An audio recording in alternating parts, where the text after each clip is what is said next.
Kanada, Kuzey Amerika kıtasının kuzeyinde yaklaşık 10 milyon kilometre karelik bir yüz ölçümüyle Amerika kıtasının en büyük, dünyanın ise en büyük ikinci ülkesidir. Günümüzde dünya üzerinde insanların en çok ilgisini çeken ülkeler arasında yer alır. Pek çok insan Kanada hakkında duyduğu güzel şeylerden dolayı bu ülkeye gitmek ve orada güzel bir hayat sürmek ister. Yapılan araştırmalar sonucunda dünyada yaşamak için en iyi ülkeler arasında ilk sıralarda yer alır. İyi bir ekonomiye, yüksek milli gelire, temiz havaya ve daha nicelerine sahiptir. Bu zengin ülkede suç oranı yok denecek kadar azdır. Videoda Kanada hakkında bilgiler vereceğim ve bu kuzey ülkesini sizlere kısaca anlatacağım. Videomuza başlamadan önce kanalıma abone olarak ve bildirimleri açarak bu ve benzeri videolara herkesten önce ulaşabilirsiniz. Ayrıca izlediğiniz video hoşunuza giderse beğenebilir, görüş ve düşüncelerinizi paylaşabilirsiniz. İyi seyirler.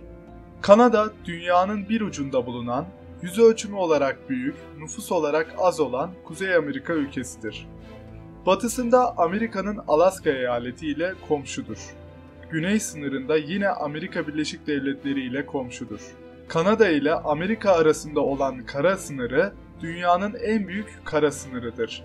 Kanada'nın batısına Danimarka'nın Grönland bölgesi yakındır. Ülke batıda Pasifik Okyanusu, kuzeyde Alaska ve Kuzey Buz Denizi, doğuda Atlas Okyanusu ile çevrilidir. Günümüzde gelişmiş, zengin, özgür ve modern ülkeler arasında yer alan Kanada, konum olarak demin anlattığım yerde bulunmaktadır ve dünyadaki pek çok ülkeye uzak mesafededir. Dünyanın bir ucunda bulunan bu modern ülkenin kuruluş tarihi çok eski olmasa bile topraklarında binlerce yıldır çeşitli topluluklar yaşamıştır. Kanada'ya gelen ilk insanların dünyanın son derece soğuk olduğu buz devri zamanında geldiği ve yerleştiği düşünülmektedir. Bu insanlar Asya'nın Sibirya topraklarında yaşıyordu. Buz devri ile birlikte Bering Boğazı'nın buz tutmasının yardımıyla Asya'dan Kuzey Amerika kıtasına göç ettiler. Kanada'nın ilk yerli insanları en az 10.000 yıl boyunca dünyanın geri kalanından izole bir hayat sürdüler. Avrupalılar Kanada'ya ilk geldiklerinde 1000'li yıllardı. Keşfi yapan Vikingler bu topraklarda kısa bir süre kaldılar.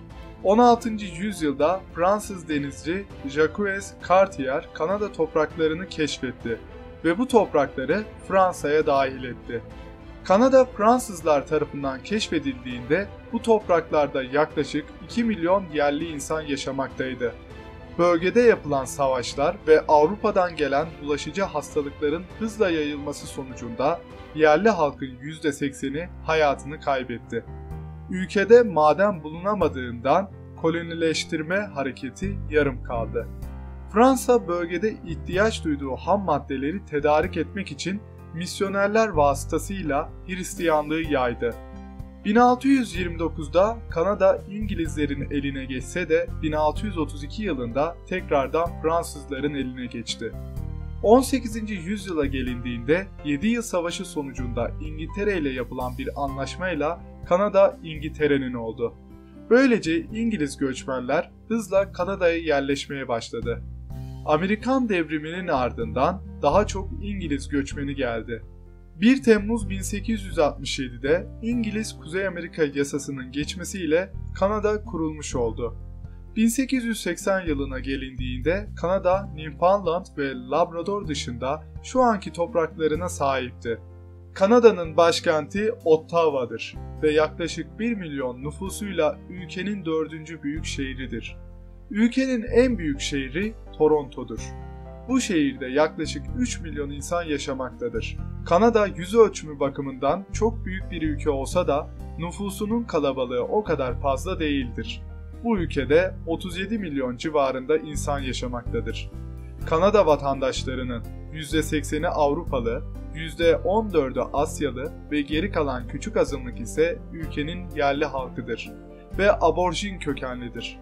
Kanada tarihin farklı dönemlerinde hem Fransız hem de İngilizlerin kontrolünde olduğu için 2 tane resmi dile sahiptir. Bunlar Fransızca ve İngilizcedir. Ülkenin %60'ı İngilizceyi, %20'si Fransızcayı ana dili olarak kabul etmektedir. Geri kalan azınlık ise farklı dilleri ana dili olarak kabul eder.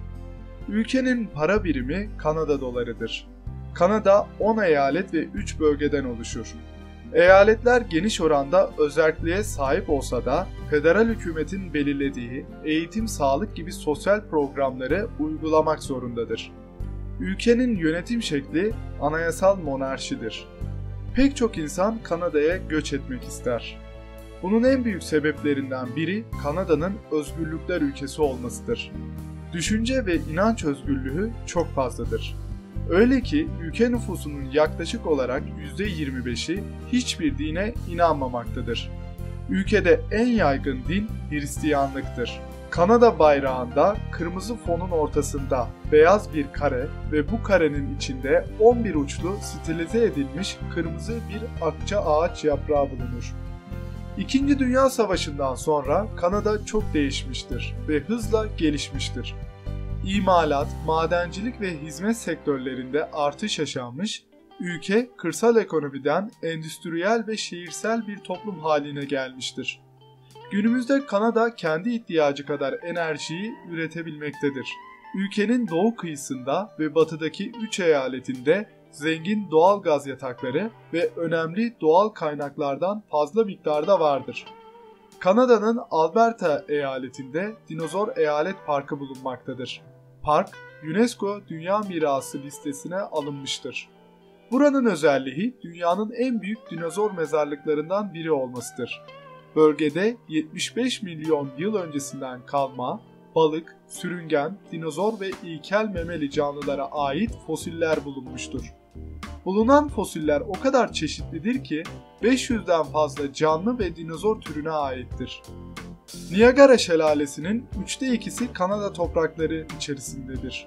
Kuzey kutbundan gelen buz kütlelerinin çökmesi sonucunda oluşan 12.000 yıllık tarihi geçmişe sahiptir. Niagara Şelalesi muhteşem görünüşüyle adeta bir doğa harikasıdır ve Kanada'ya gelen turistlerin mutlaka gidip görmesi gereken yerlerdendir. Dünyanın en muhteşem doğa olaylarından biri kuzey ışıklarıdır. Kuzey ışıkları oluşturduğu görsel ile insanları büyülemektedir. Kanada'nın Yukon, Nunavut ve Kuzeybatı topraklarında özellikle Şubat ve Kasım aylarında kuzey ışıkları en net ve en güzel şekilde görülür. Kanada'nın Toronto şehrinde yer alan Yonge Street'in geçmişi 1790'lı yıllara kadar uzanmaktadır. Bu cadde uzunluğuyla Guinness Rekorlar kitabına girmiştir. Kanada bir kuzey ülkesi olduğu için soğuk iklimi vardır. Burada hava koşulları son derece zorlu ve soğuktur. Ülkenin nüfusunun 4'ü güney sınırına yakın bölgelerde yaşamaktadır. Kanada'nın en sıcak yerleri güneydeki topraklardır. Uzun kış ayları boyunca ülkede ortalama sıcaklık -25 derecelere kadar düşebilir. Yapılan araştırmalar sonucunda Kanada'nın soğukluğunun Mars gezegenine benzediği ortaya çıkmıştır.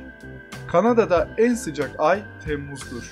Ortalama sıcaklık 15 derece civarında olur.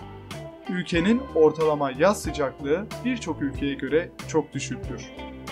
Kanada temiz bir havaya sahiptir. Ülkede ormanlık alan çok fazladır. Aynı zamanda tatlı su bakımından da zengindir. Kanada'da büyüklü küçüklü 200.000'den fazla göl bulunmaktadır. Kanada geyiği, Kanada koyunu ülkeye özgü hayvanlar arasındadır. Kutup bölgelerinde kutup ayısı, denizlerde balina, fok ve güneyde geyik, kurt gibi hayvanlar yaşamaktadır. Kanada'da hayvan haklarına çok önem verilmektedir. Bu ülkede hayvanlara zarar vermenin cezası dünyanın pek çok yerine göre son derece ağırdır. Kısacası Kanada kendine özgü özellikleriyle dikkatleri üzerine çeken gelişmiş bir ülkedir. Olumlu özelliklerinin olumsuz özelliklerine oranı son derece fazla olması burayı günümüz dünyasında ilgi odağı yapmaya uzun yıllar devam edecek gibi duruyor.